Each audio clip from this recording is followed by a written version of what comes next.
guys Jhapa लानुको लागि ऐँसीले टिपेको हाम्रो मम्मीलाई ऐँसीले लगिदिन आँटेको इस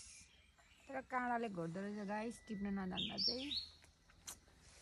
यति चाहिँ टिप्यो मैले उफ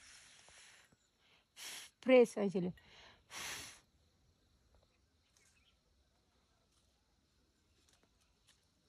टिप्न नजान्दा चाहिँ घोड्दो रहेछ